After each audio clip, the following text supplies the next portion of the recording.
Morning student, welcome to my YouTube channel free tuition classes. माध्यमिक शिक्षण में आप सभी का स्वागत है।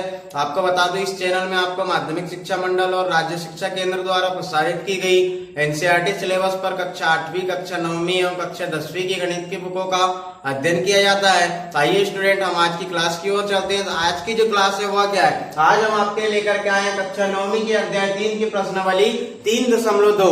अध्याय 3 की प्रश्नावली 3.2। इससे पहले हमने इसके पहली वाली क्लास में हमने पढ़ चुका है प्रश्नावली 3.1। यदि आपने प्रश्नावली 3.1 को नहीं देखा है, नहीं पढ़ा है, तो नीचे डिस्क्रिप्शन में उसकी लिंक डली हुई है, आप वहां से प्रश्नावली 3.1 अध्याय 3 की प्रश्नावली 3.1 का अध्ययन कर सकते हैं। तो आइए स्टूडेंट, स्टार्ट करते हैं आज की प्रश्नावली आज की प्रश्नावली अध्याय 3 से 3.2 प्रश्न क्रमांक 1। आपको एक क्वेश्चन दिया हुआ है कि निम्नलिखित प्रश्नों में से प्रत्येक प्रश्न का उत्तर दीजिए। निम्नलिखित प्रश्नों में से प्रत्येक प्रश्न का उत्तर दीजिए। उसमें आपको पहला प्रश्न ये है, काफी छोटे छोटे आंसर है इसके। चाहिए देखते हैं, समझते हैं और किस प्रकार हम इनके आंसर बताएंगे। तो ये इसे कहा गया है कि कार्तिकीय तल में किसी बिंदु की स्थिति निर्धारित करने वाली क्षैतिज व ऊर्ध्वाधर रेखा के नाम बताना है। तो आपको बता दूं, ये जो सारा का सारा ग्राफ बनता है, इस सारे के सारे ग्राफ को कार्तीय तल कहा जाता है। क्या कहा जाता है? कार्तीय तल कहा जाता है। जिस एरिया में ये ग्राफ बनता है उस ग्राफ को। तो इस ग्राफ में आपको कहा गया है कि किसी बिंदु की स्थिति निर्धारित करने वाली क्षैतिज व ऊर्ध्वाधर रेखा के नाम बताना है। तो जो क्षैतिज रेखा होती है उसे क्या कहते हैं आप? एक्स अक्ष। आपने इसके पहले भी पढ़ा है। क्षैतिज रेखा एक्स अक्ष और ऊर्ध्वाधर को क्या कहेंगे आप?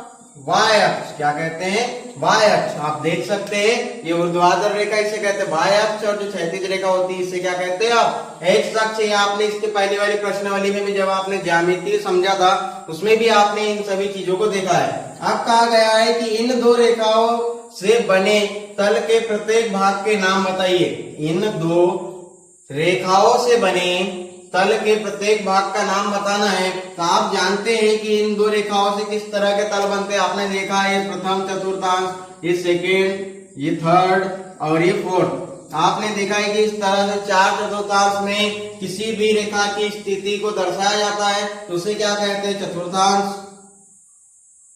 चतुर्थांश। और ये कितने प्रकार के होते हैं? इसे कहते हैं चतुर्थांश। और ये 4 प्रकार के होते हैं। इनके कितने प्रकार होते हैं? 4 प्रकार। पहला प्रथम, फिर द्वितीय, फिर तृतीय और चतुर्थ चतुर्थांश और चतुर्थ चतुर्थांश।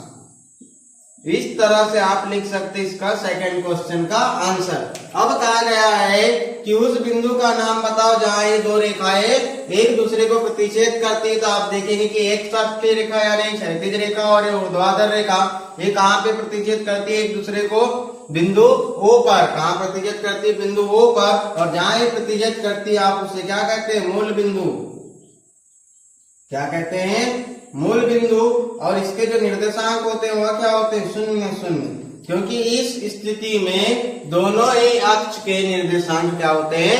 0 होते हैं। ऐसी स्थिति को क्या कहते हैं? हम मूल बिंदु कहते हैं। क्या कहते हैं? मूल बिंदु कहते हैं। और आपको थर्ड क्वेश्चन में यही पूछा गया है कि उन बिंदुओं का नाम बताना है कि जहां पर ये रेखाएं क्या करती है? एक दूसरे को प्रतिच्छेद करती है। यानी कि ये रेखा और ये रेखा जब एक दूसरे को प्रतिच्छेद करेगी, कहाँ करेगी? यहाँ। और इस बिंदु को क्या कहते हैं? बिंदु O यानी कि मूल बिंदु। और इसके जो निर्देशांक होते हैं वह क्या होते हैं? 0, 0 होते हैं। और इस तरह से आपने पहले क्वेश्चन के आंसर दिए। ये आपका एग्जाम्पल बोर्ड हो सकता है, ये आपका एग्जाम्पल वाला क्या कहते हैं इसे? ज्यामितीय रूप। उदाहरण के लिए आपने इस उदाहरण के थ्रू इन सभी क्वेश्चंस के आंसर दिए। अब ऐसे ही आई होप आपको ये समझ में आया होगा। ऐसे ही अब हम आगे जाएंगे क्वेश्चन नंबर 2 की ओर। अब देखते हैं क्वेश्चन नंबर 2। ये क्वेश्चन नंबर 2 क्या है? क्वेश्चन नंबर 2 में आपको एक ग्राफ दिया हुआ है और कुछ क्वेश्चंस दिए हुए हैं कुछ इस प्रकार से। तो क्वेश्चन है 8 क्वेश्चंस और ये है उसका ग्राफ। इस ग्राफ को देखते हुए इन क्वेश्चनों के क्या करना है, आपको आंसर देने। तो आप किस तरह से आंसर देंगे, तो आइए देखते हैं। आपने इसके पहले वाले प्रश्न में लेकिन पढ़ चुका है कि क्या होते हैं निर्देशांक, क्या होते हैं भुज और कोटि। इसी के ऊपर में आपको एक क्वेश्चन है।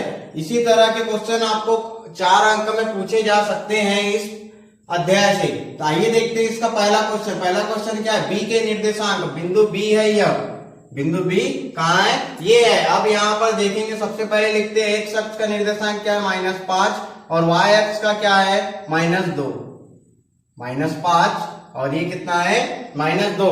सॉरी, ये सारी की सारी धनात्मक संख्या होगी, ये सारी की सारी धनात्मक होगी, तो ये क्या होगा, सिर्फ और सिर्फ 2 होगा।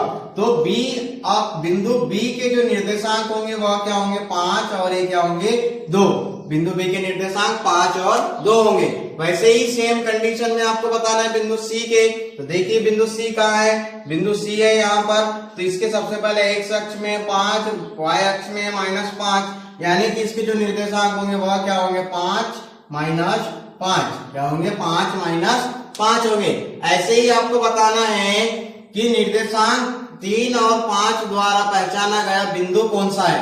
3 और 5 द्वारा पहचाना गया बिंदु कौन सा है, जहां पर ऋण 3 और ऋण 5 है, वह बिंदु कौन सा है। तो आइए देखते हैं, एक्स अक्ष में ऋण 3, वाई अक्ष में ऋण 5, इसके द्वारा पहचाना गया बिंदु कौन सा है, एच।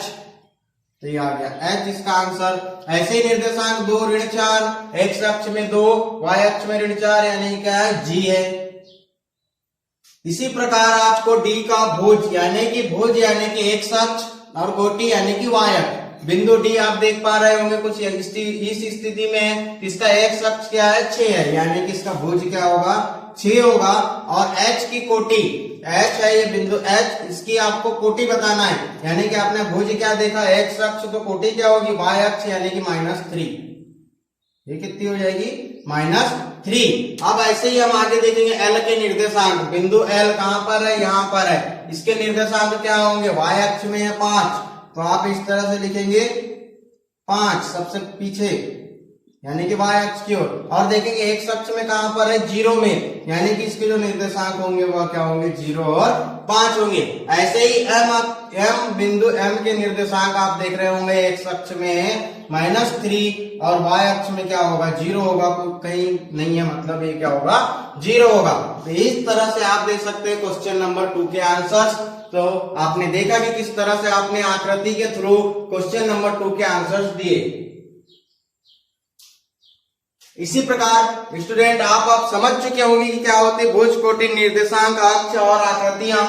ऐसे ही अब हम ये थे आपकी प्रश्नावली 2.3 का प्रश्न क्रमांक 2, यानी कि ये अंतिम क्वेश्चन था। ऐसे ही अब हम आगे जाएंगे, यानी कि अगली क्लास की ओर जाएंगे। तो अगली क्लास में आप क्या पढ़ेंगे, प्रश्नावली 3.3 पढ़ेंगे। प्रश्नावली 3.3, यानी कि जब तक के लिए आप हमारे साथ जुड़े रहने के लिए आप हमारे चैनल को सब्सक्राइब कीजिए, हमारे क्लासेस को लाइक कीजिए और बेल आइकन को दबाना ना भूले, ताकि जैसे ही हमारी क्लासेस अपडेट हो आपको सबसे पहले पता चले। और साथ ही साथ अपने दोस्तों के साथ शेयर करना ना भूले। Thank you, thanks for watching, have a good day.